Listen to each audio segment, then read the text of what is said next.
जय हिंद। देखिए फ्रेंड्स, अब इस वीडियो में हम समझेंगे NCERT class 7 geography chapter number 3 है ना। Chapter number first and second हो चुके हैं फ्रेंड्स। आप जाके प्लेलिस्ट में जाके अच्छे से पढ़िए एक एक पॉइंट्स को ना।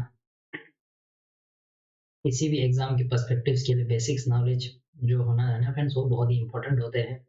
अब इस वीडियो में हम समझेंगे आवर आवर चेंजिंग अर्थ, यानी कि जो हमारे धरती के ऊपर हो या धरती के अंदर है ना, बहुत सारे चेंजेस होते रहते हैं। धरती तो स्टेबल है नहीं है ना। तो जिस तरह से आपको धरती के ऊपर चेंजेस देखने को मिलते हैं, कुछ इंडोजेनिक फोर्स होते हैं जो अंदर के धरती के अंदर से होते हैं। बहुत सारे फोर्सेस ऐसे होते हैं जो एक्सोजेनिक है, यानी कि पृथ्वी के ऊपर होते हैं ना। ये सारी चीजें है ना फ्रेंड्स, इस वीडियो में हम समझने की कोशिश करेंगे एक एक पॉइंट्स को। इस चैप्टर को फ्रेंड मैं कहूंगा क्लास 7 की ज्योग्राफी में one of the most important chapter है ना। किसी भी एग्जाम के पर्सपेक्टिव्स के लिए ये जो आपके बेसिक्स नॉलेज है ना, ये बहुत ही जरूरी है। आप एक एक पॉइंट को अच्छे से समझने की कोशिश करिए। चलिए फ्रेंड्स, आज के इस वीडियो को हम शुरू करते हैं। अब इसमें जो है ना फ्रेंड्स, इंडोजेनिक और एक्सोजेनिक, इसमें दो फोर्सेस होते हैं। इंडोजेनिक फोर्स वो वाले फोर्सेस हुआ जो जमीन के हमारे धरती के अंदर से होते हैं ना, जैसे आपके sudden forces and diastrophic forces. आपके भूकंप जो पड़ते हैं, आपके वॉल्केनिक इरप्शन होता है, ज्वालामुखी फटते हैं ना, ये सब होते हैं इंडोजेनिक फोर्स। अब जैसे मान के चलिए आप कहीं पे एक, जैसे फॉर एग्जाम्पल हमारे हिमालय के ही आप एग्जाम्पल ले लीजिए ना। अब हिमालय करोड़ों लाखों साल पहले बने हैं। अब जैसे जैसे हिमालय ऐसे पर्वत बने हैं ना फ्रेंड्स, अब क्या होगा। अब ये तो इस टाइम यंग फॉल माउंटेन अभी भी राइज हो रही है ना। अब इसके ऊपर है ना फ्रेंड्स, जो मैंने अपने प्लेलिस्ट में और एक वीडियो के सेक्शन बनाया, ज्योग्राफी के सेक्शन बना रखा है फ्रेंड्स, आप जाके वहां देखिए ना हिमालय बनी कैसी है। अब इसके ऊपर जो ऊपर के जो फोर्सेस होते हैं ना फ्रेंड्स, पानी की वजह से हो या कोई हवा की विंड की वजह से हो, ग्लेशियर लैंडफॉर्म्स हो, या ऊपर बहुत सारे नेचुरल एजेंट्स के थ्रू फोर्सेस आते हैं ना फ्रेंड्स, तब हम उन फोर्सेस को कहते हैं एक्सोजेनिक फोर्स। जैसे आपके हिमालय की पर्वत है, अब इसके ऊपर क्या है, बहुत सारे ग्लेशियर्स हैं। ग्लेशियर्स भी आपने अपने साथ अम, काट के लेके आएंगे जमीन को है ना। और पानी जब चलते हैं, जब ग्लेशियर मेल्ट होता है तो पानी भी अपने साथ काट के लेके इरोजनल एक्टिविटी करते हैं, तो भी अपने हिसाब से बहुत सारे लैंड फॉर्म्स बनते हैं। तो ये सारे हुआ एक्सोजेनिक फोर्स, यानी कि इंडोजेनिक फोर्स और एक्सोजेनिक फोर्स। आज के इस वीडियो में हम, यानी ये जो थर्ड चैप्टर है ना फ्रेंड्स, इसको मैं दो वीडियो में डिवाइड करने जा रहा हूँ। आज पहले हम एक इंडोजेनिक फोर्स को समझेंगे, अगले वीडियो में हम एक्सोजेनिक फोर्स को समझेंगे, क्योंकि ये जो चैप्टर है ना फ्रेंड्स, ये बहुत ही जरूरी है। आगे जाके जब हायर क्लासेस में जाएंगे ना, हमें 11 12 में, वहां पे तो हमें अच्छे से पढ़ना ही है। फिर भी जो है ना फ्रेंड्स, ये वीडियो बहुत ही, चैप्टर बहुत ही जरूरी है। चलिए फ्रेंड्स, आज की वीडियो को शुरू करते हैं। जो हमारा लिथोस्फीयर जो है ना फ्रेंड्स, इससे पहले की जो चैप्टर नंबर 7 में भी मैंने आज आपके साथ अच्छे से डिस्कस किया था लिथोस्फीयर क्या होते हैं। आप उन वीडियोस को अच्छे से देखिए, फिर जाके आप आगे बढ़िए ना। ये नहीं कि आप बीच में से चैप्टर नंबर 3 को उठा लिया, और तो इससे आपके बहुत सारे नॉलेज जो है ना फ्रेंड्स, वो स्किप हो जाते हैं ना। आपके जो लिथोस्फीयर जो है ना फ्रेंड्स, जो सबसे टॉप वाला जो हार्ड सरफेस है, ये जो आपने सुना होगा फ्रेंड्स। मैं आपको एक एक पॉइंट को अच्छे से समझाने की कोशिश, मेरा ऑब्जेक्टिव है कि मैं आपको एक एक पॉइंट्स को अच्छे से समझाऊं। अब ये जो हमारा लिथोस्फीयर का जो पार्ट है ना फ्रेंड्स, ये क्या है, अलग अलग पीसीस में ऐसे टूटा हुआ है ना। इन इन सारे पीसीस को कहते हैं हम प्लेट्स, है ना। अब इसको है ना फ्रेंड्स, अब जब हायर क्लासेस में आप जब हम जाएंगे ना, वहां पे आते हैं tectonic plates. Tectonic plates means ये जब ये सारे प्लेट्स एक मूवमेंट करते रहते हैं ना, इसी को हम कहते हैं टेक्टोनिक प्लेट्स। जब प्लेट्स मूवमेंट करने को हम क्या बोलते हैं, टेक्टोनिक प्लेट्स। अब ये जो हमारा लिथोस्फीयर का जो पार्ट है ना फ्रेंड्स, ये broken into a number of plates known as lithospheric plates. अब ये जो प्लेट्स है ना, बड़े बड़े प्लेट्स हैं, जैसे कि आपके इंडियन प्लेट्स, आपके यूरेशियन प्लेट्स। अब हमारा ये जो लिथोस्फीयर की जो प्लेट्स है ना फ्रेंड्स, अब इसी को कहते हैं हम लिथोस्फेरिक प्लेट। लिथोस्फेरिक प्लेट क्यों, क्योंकि ये लिथोस्फीयर के जो लिथोस्फीयर का जो पार्ट है ना फ्रेंड्स, धरती के क्रस्ट क्रस्ट के जो पार्ट है ना, उसी के अंदर ये सारा ये क्रस्ट का ही पार्ट है, लिथोस्फीयर है ना। दैट्स व्हाई इनको हम कहते हैं लिथोस्फेरिक प्लेट्स। आप इसको याद रखिए। अब मैंने कल आपके कल के जो वीडियो था फ्रेंड्स, चैप्टर नंबर 2, वहां पे कुछ आपको कुछ पॉइंट शेयर किया था। जैसे कि लिथोस्फेरिक सारे प्लेट्स कहाँ पे फ्लोट कर रही है, एस्थिनोस्फीयर के अंदर है ना, जो मेंटल के अंदर है। जब हम हायर क्लासेस में जाएंगे, वहां पे हमें अच्छे से फिर से डिस्कस करना है। यानी कि जो ये लिथोस्फीयर जो है ना friends, broken into a number of plates known as, इन प्लेट्स को हम क्या कहेंगे, लिथोस्फेरिक प्लेट्स। यानी कि पूरी धरती के अंदर है ना, हमें लगता तो ऐसा है जब हम धरती के ऊपर बैठा है ना फ्रेंड्स, हमें ऐसा लगता है जैसे पूरा धरती जो है ना फ्रेंड अंदर से भी ऐसे एक दूसरे से पकड़ के बैठा है ना, ऐसा कुछ नहीं है। अंदर से क्या है, नंबर ऑफ प्लेट्स, अलग अलग प्लेट्स में है ना, प्लेट्स में है, जिनको हम क्या बोलते हैं, लिथोस्फेरिक प्लेट्स। ये आप याद रखिए। जब हम सब, हमें ऐसे लगता है ना फ्रेंड्स कि भाई इतने अंदर इतना बड़ा, पूरा पूरा धरती इतना बड़ा है, तो अंदर कैसे मतलब पॉसिबल हो सकते हैं ऐसे लिथोस्फेरिक प्लेट्स ही। ऐसा होता है friends, this plates move around very slowly, है ना फ्रेंड्स। इसीलिए जब हमें हमारे यहाँ पे धरती के ऊपर हमें अलग अलग टाइप के माउंटेन सिस्टम देखने को मिलते हैं। ये सारे जो है ना फ्रेंड्स कैसे बनते हैं, जब इन प्लेट्स का मूवमेंट होना। जैसे मैंने आपसे पहले इस आप प्लेलिस्ट में जाके चेकआउट करें फ्रेंड्स, हिमालय के पर्वत कैसे बने, फिर भी यहाँ पे मैं थोड़ा बहुत आपको आइडिया दे देता हूँ। ये है, आप मान के चले, ये है इंडियन प्लेट, ये है यूरेशियन प्लेट, है ना। क्या हुआ ना फ्रेंड्स, हजारों लाखों करोड़ों साल पहले इंडियन प्लेट जो है ना वो इस तरह मूव हुई, है ना। तो यहाँ पे होता था टिथेस सी। अब ये जो वाटर बॉडी है ना फ्रेंड, इसको कहते हैं हम जियोसिंक्लाइन, है ना। या आप जब हायर क्लासेस में जाएंगे वहां आप डिस्कस करेंगे, क्योंकि ये जब कोई 7 क्लास के स्टूडेंट देख रहा हो ना बच्चे, तो उनको समझने में थोड़ा मुश्किल होता है ना। अब ये जो जियोसिंक्लाइन है ना फ्रेंड्स, पहले यहाँ पे एक यूरेशियन प्लेट और ये इंडियन प्लेट, इन दोनों के बीच में एक समंदर हुआ करती थी, है ना। जब हमारे हिमालय पर्वत बनने जा रहे थे, इस समंदर को कहते थे आप टिथेस सी, है ना। अब ये जो वाटर बॉडी है ना फ्रेंड्स, इसको हम कहते हैं जियोसिंक्लाइन। जैसे आप ये जो प्लेट है ना ऊपर ऊपर जा रही है, क्या होगा, प्लेट्स मूव कर रही है ना, मूव करेगी तो क्या होगा, ऐसे ऐसे ऊपर ऊपर आके क्या बनेंगे आपके माउंटेन सिस्टम। इस तरह से क्या होता है, प्लेट्स मूव होते हैं ना। यानी कि बोलने का क्या मतलब है, प्लेट जो है ना फ्रेंड्स वो स्लोली स्लोली मूव करते हैं। अगर झटके में करेंगे तो बहुत सारे डैमेजेस होंगे ना। स्लोली स्लोली मूव, इसलिए आपने रिसेंटली सुना होगा जो हमारे माउंट एवरेस्ट का जो हाइट है ना फ्रेंड्स, ये थोड़ा सा और राइज हुआ है। वो आप गूगल करके देख सकते हैं, कितना राइज हुआ है ना, वो आप अपने हिसाब से देख सकते हैं। वो आपके लिए एक होमवर्क है, अपने हिसाब से वो करिए, ठीक है। ओके ना फ्रेंड्स। इसके बाद है जस्ट फ्यू मिलीमीटर से नीचे यार, यानी कि जो हमारा जो प्लेट जो है ना फ्रेंड्स वो फ्यू मिलीमीटर, यानी इतना मतलब कम से मूव करती है पूरे साल के लिए ना, ये आप समझ सकते हो। अब ये जो हमारा प्लेट जो है ना फ्रेंड, ये क्या कर रही है, मूवमेंट कर रही है of the hot hot molten magma inside the earth. यानी कि मैंने आपसे कल क्या बोला था, जो हॉट मोल्टन मैग्मा है ना आपके एस्थिनोस्फीयर के अंदर, इसी के ऊपर क्या कर रही है, हमारे सारे प्लेट्स मूव कर रही है, यानी कि फ्लोर कर रही है ना।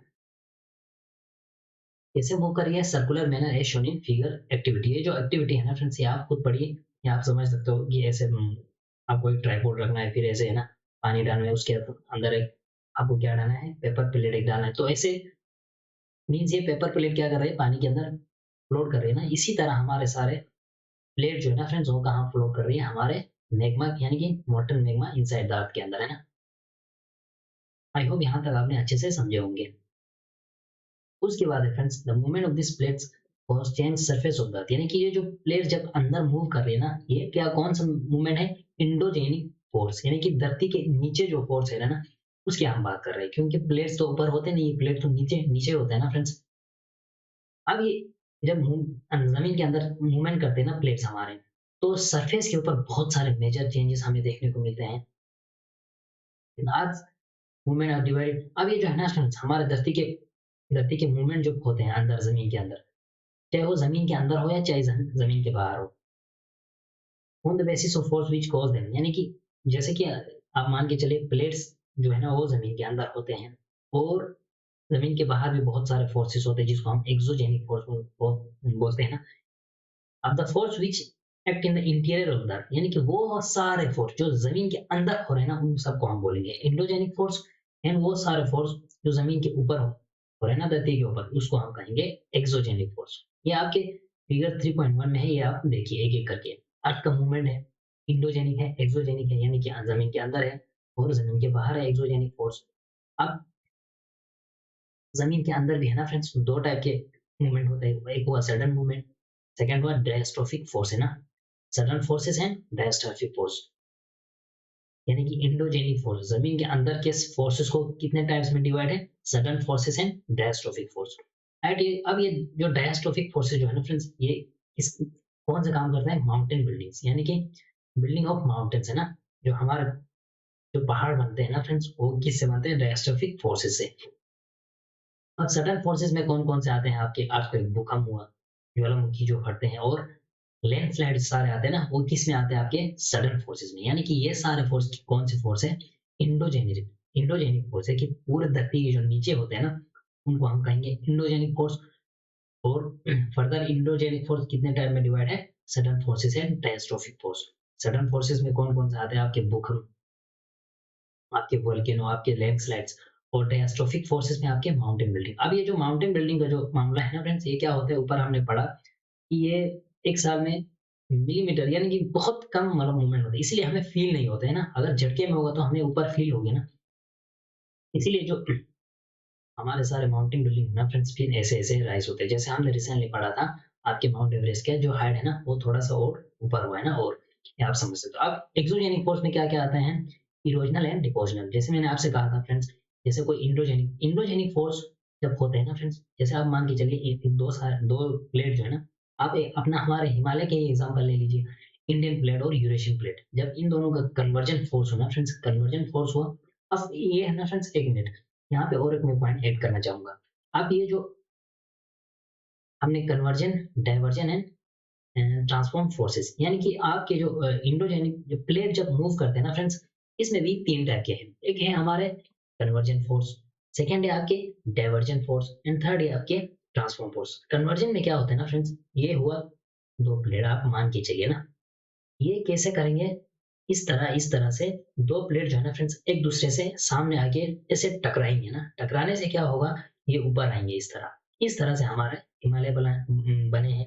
जैसे ये है आपकी इंडियन प्लेट, ये यूरेशियन प्लेट। जब इंडियन प्लेट ऊपर ऊपर मूव हो रहे थे ना फ्रेंड्स, तब क्या हुआ? हमारे हिमालय के पर्वत ऐसे खड़ा हुआ है ना, ये हुआ कन्वर्जन फोर्स। अब सेकंड हुआ डाइवर्जन फोर्स। डाइवर्जन फोर्स में क्या होगा ना फ्रेंड्स, ये प्लेट ऐसे जाएंगे, और ये प्लेट वहां से यहाँ, फिर क्या होगा? ये जो बीच वाला है ना फ्रेंड्स, बीच वाला नीचे जाएंगे, उससे क्या होगा? ब्लॉक माउंटेन्स बनेंगे ना। ये जब ये ऐसे नीचे जाएंगे ना, ये वाला, तो ये ऊपर खड़े रहेंगे तो क्या होगा? कौन सा माउंटेन बनेंगे? आपके ब्लॉक माउंटेन्स है ना। तो इस तरह से बनते। जो थर्ड जो हो होना फ्रेंड्स, एक हुआ कन्वर्जन, सेकंड हुआ डाइवर्जन, एंड थर्ड हुआ ट्रांसफॉर्म फोर्स। ट्रांसफॉर्म फोर्स में क्या होता है ना फ्रेंड्स, उन दोनों को आप एक प्लेट्स मानिए ना, ये क्या होगा? एक दूसरे से रब करेंगे ना, इस तरह से, एक ऊपर जाएगी और एक नीचे आएगी, तो इस तरह से इसको बोलते हैं हम ट्रांसफॉर्म फोर्स। और जब यहाँ पे बोल रहे थे ना, बोलने का क्या मतलब है ना फ्रेंड्स, जब कन्वर्जन फोर्स होता है तो हमारे ऐसे पहाड़ ऊपर आते हैं, तो ऊपर आएंगे, वो ये आपके इंडोजेनिक के फोर्स के थ्रू जब ऊपर आएंगे, पहाड़ बनेंगे। पहाड़ बनने से अब क्या होगा ना फिर, ऊपर के अपने फोर्सेस है, क्या है, जिसको हम बोलते हैं एक्सोजेनिक फोर्स। एक्सोजेनिक फोर्स अपने बहुत सारे एक्टिविटी करते हैं, जिसमें इरोजनल आते हैं, आपके डिपोजनल आते हैं। इरोजनल एक्टिविटी कौन करते हैं? इरोजनल वो जो जमीन को काट के अपने साथ लेके, कौन कौन जाते हैं? आपके रिवर, नदियां काट के लेके आते हैं। जैसे आपके हिमालय ही एग्जाम्पल के लो, जब हिमालय बने ना फ्रेंड्स, अब इसके ऊपर ग्लेशियर, बहुत सारे ग्लेशियर्स हैं। ग्लेशियर जब पिघल पिघल जाते हैं, ग्लेशियर अपने साथ भी, जब ग्लेशियर का मूवमेंट होता है ना फ्रेंड्स, वो भी हम इसी चैप्टर में है, ग्लेशियर लैंडफॉर्म्स कैसे बनते हैं। थोड़ा बेसिक्स नॉलेज इस चैप्टर में आपको दे रखा है ना। जब ग्लेशियर होगा तो पानी पिघल जाएगी ना, ग्लेशियर पिघल जाएगी समर में। और पानी जो है ना फ्रेंड्स, आपने देखा होगा ऊपर ऊपर जब पहाड़ में घूमने जाएंगे ना, बहुत पानी होता है नदियों में, फिर क्या करते हैं? ऊपर वो काट के जमीन को अपने साथ लेके आते हैं। दैट मीन्स क्या कर रही है? Erosional activities. अब ये सारे क्या है? ये एक्सोजेनिक फोर्स, यानी कि धरती के ऊपर होना है ना। अब क्या करेंगे ना फ्रेंड्स, नदी अपने साथ काट के लेके आएगी, और जो विंड है ना फ्रेंड्स, और जो नदी अपने लैंडफॉर्म बनाते हैं, उसको हम कहते हैं फ्लूवियल लैंडफॉर्म्स।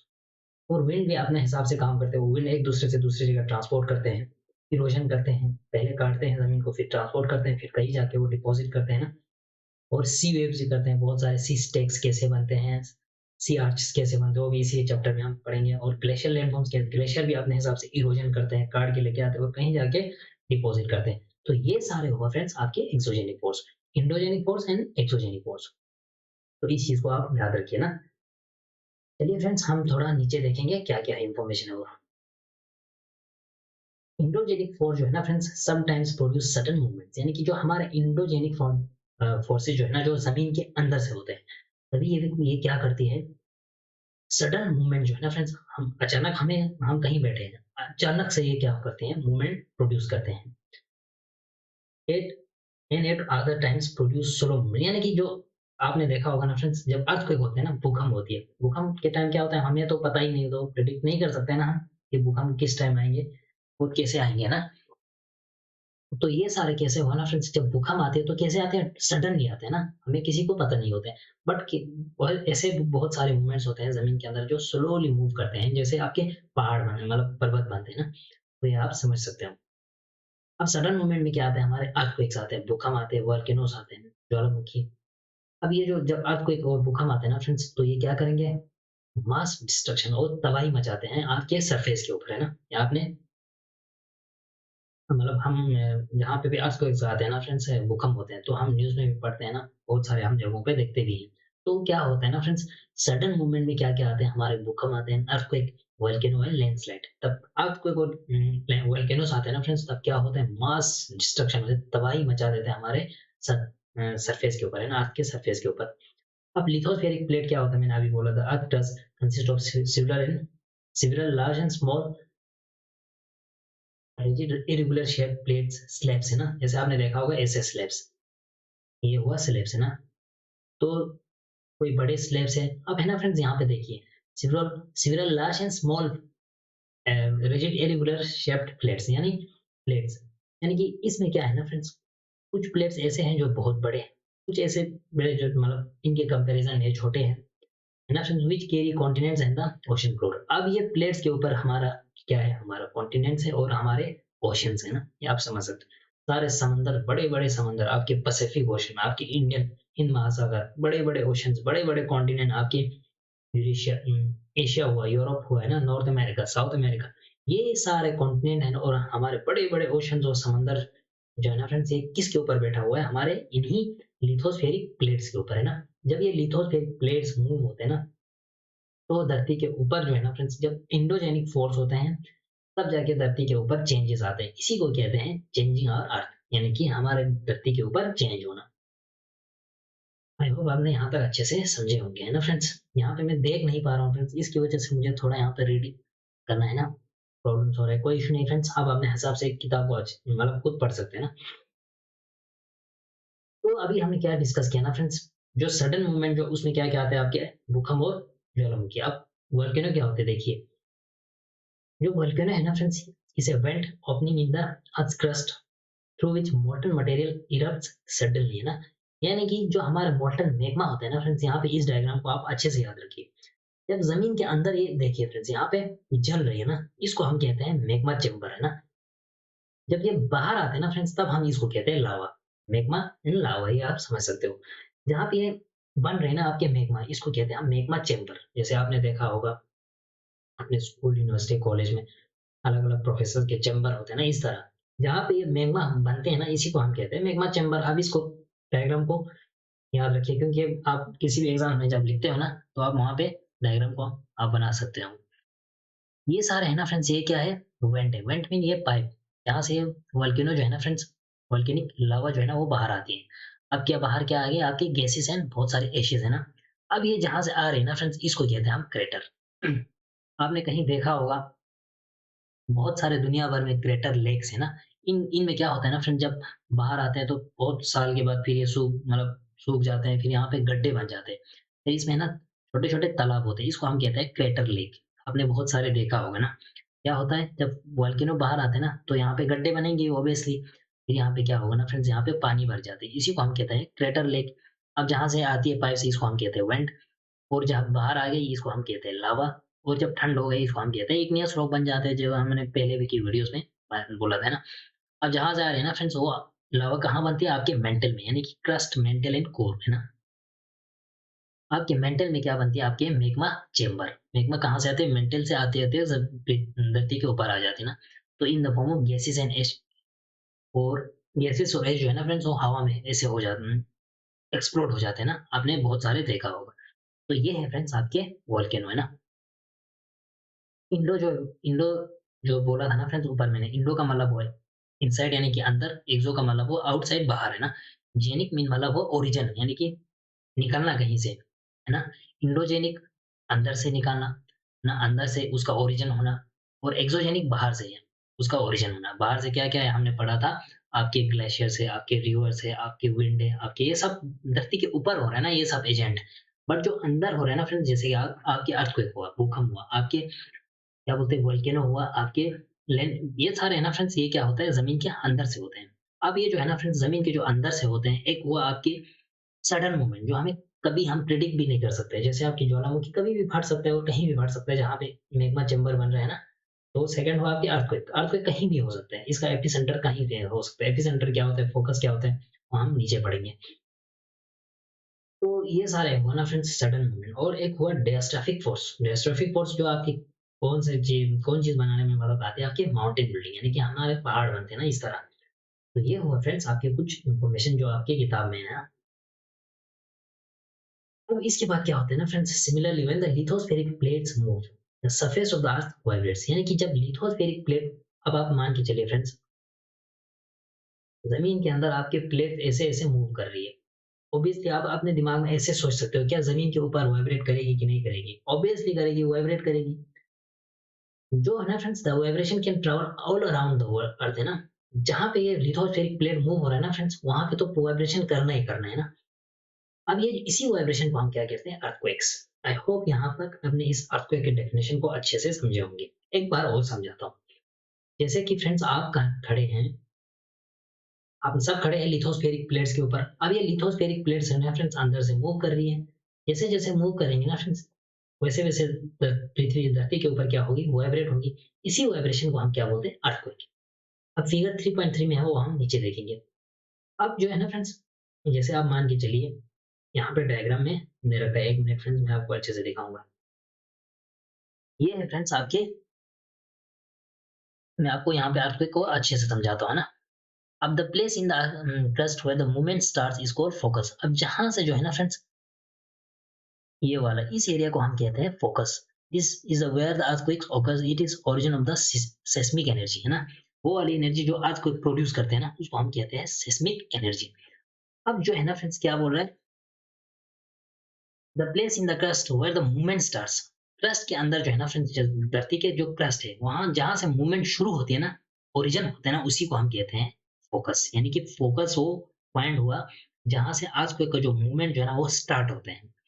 अब कहीं से ऐसा भी होगा ना जो अपना एनर्जी जो है ना वो बाहर रिलीज करेगी, इसको हम कहते हैं एपिसेंटर। यहाँ भी याद, the place surface above the focus, यानी कि जैसे आप मान के चलिए, यहाँ पे मैं बोलता हूँ, ये हुआ आपके फोकस, मानिए इस एरिया को, है ना। अब यहाँ से अर्थ कुछ शुरू हो गया। अब ऐसा भी जगह होगा ना जो सरफेस के ऊपर अपना एनर्जी रिलीज करेगी, इसको एरिया को हम कहते हैं, इस एरिया को हम कहते हैं फ्रेंड्स एपिसेंटर। यानी कि 1 मिनट फ्रेंड्स, सॉरी इसको मैं थोड़ा,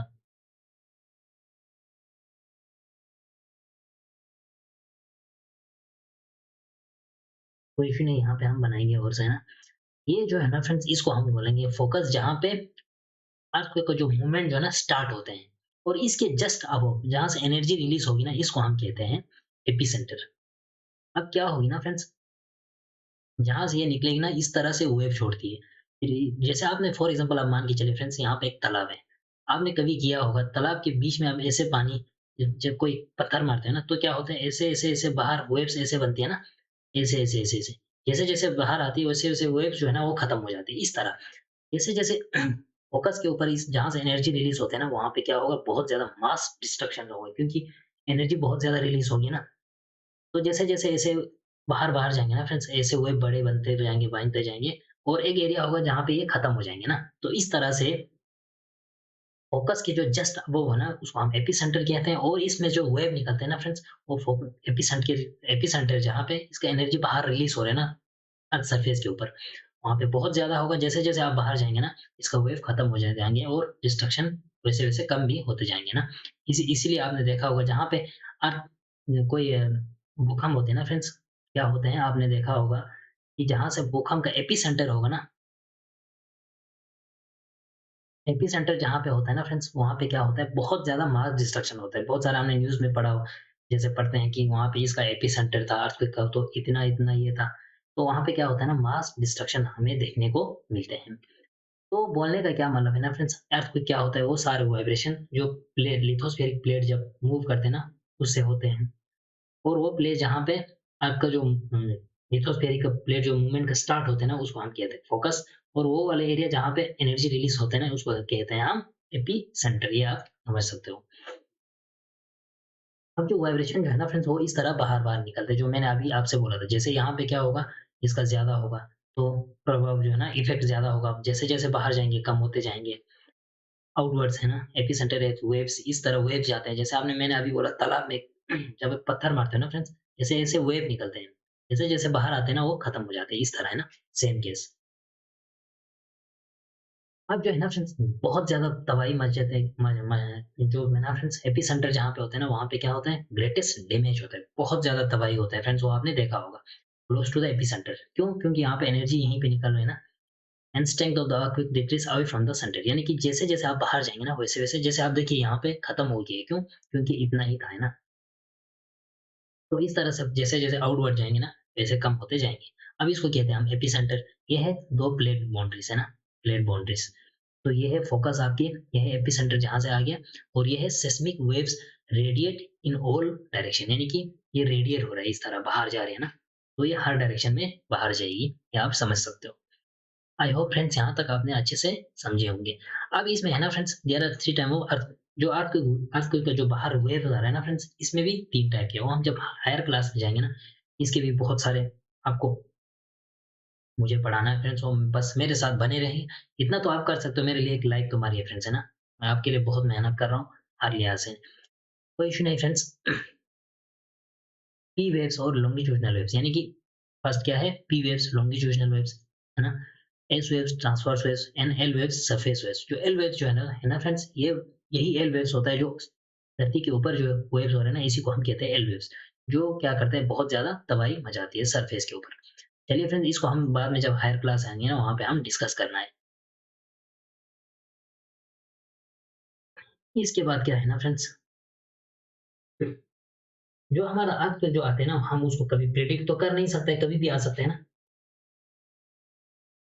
फिर भी जो है ना फ्रेंड्स, हम अर्थ को लेके कुछ मिनिमम जो है ना इफेक्ट एंड बिफोर, यानी कि बिफोर एंड, यानी कि जो अर्थ आने से पहले हम कुछ जो हमें डिस्ट्रक्शंस होते हैं ना, तबाही मच जाते हैं ना, कुछ चीजें हम बचने के लिए मिनिमाइज कर सकते हैं। क्या क्या है? Some common earthquake prediction methods adopted locally by people of including studying animal behavior, fish in the ponds get agitated, snakes and come to the surface, यानी कि जो पुराने मतलब लोग बोलते थे ना फ्रेंड्स, कि लोकली हम कुछ प्रिडिक्शन कर देते हैं कि भाई एनिमल के जो बिहेवियर है ना, वो बदल जाते हैं। फिश जो है ना फ्रेंड्स, वो एजिटेट करते हैं, मतलब वो ऊपर आते हैं पॉन्ड के अंदर। एंड स्नेक जो है ना फ्रेंड्स, वो सरफेस पे आ जाते हैं जब अर्थक्वेक होते हैं। तो ये सारे हम लोकली अपने हिसाब से कुछ प्रिडिक्शन करते हैं ना।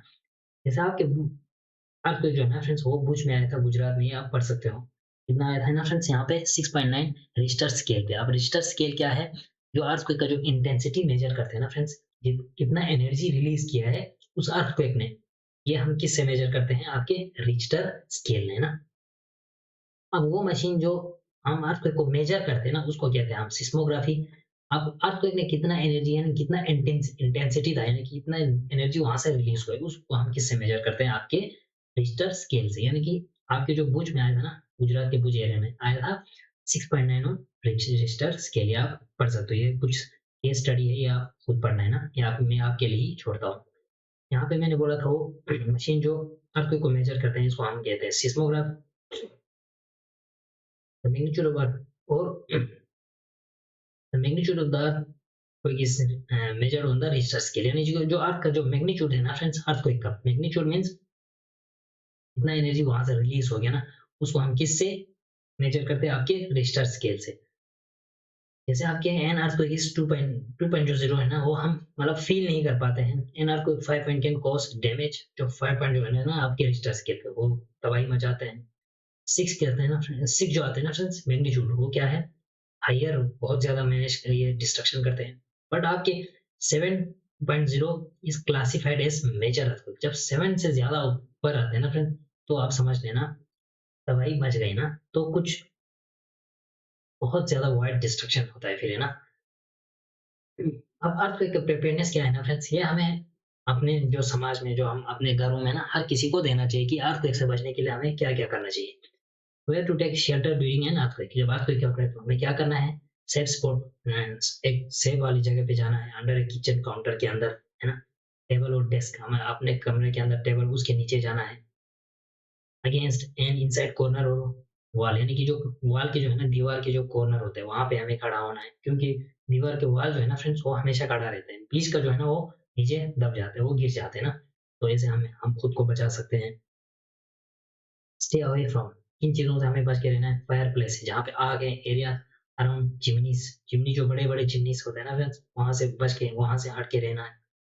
Windows that shutter including mirrors and picture frames, ये जो मिरर वेरर जो शीशे की चीजें होता है ना फ्रेंड्स, वहां से अवे रहना है, वहां से थोड़ा दूर रहना है, क्योंकि जब वो गिर जाएंगे ना तो हमारे ऊपर गिर। इसका बोलने का क्या मतलब है ना फ्रेंड्स, जो अर्थक्वेक है ना फ्रेंड्स, उससे हमें कुछ नहीं होता है। जहां से अर्थक्वेक की वजह से कुछ जो वहाँ पे चीज़ें बने हैं ना बड़े-बड़े बिल्डिंग्स, उसकी वजह से फिर हमें जब हमारे ऊपर वो आएँगे ना फिर जाके प्रॉब्लम क्रिएट करते हैं ना। तो ऐसे-ऐसे चीज़ों से हमें क्या करना है, हमेशा दूरी रहना है जब अर्थक्वेक आ रहा होता है ना। बी प्रिपेयर्ड, क्या-क्या प्रिपेयर्ड हमें क्या करना है, separate awareness among your friends and family members and face any disaster confidently, यानी कि हमारे फ्रेंड्स, फैमिली मेंबर, हम उनको क्या करना है, अवेयरनेस करना है ना।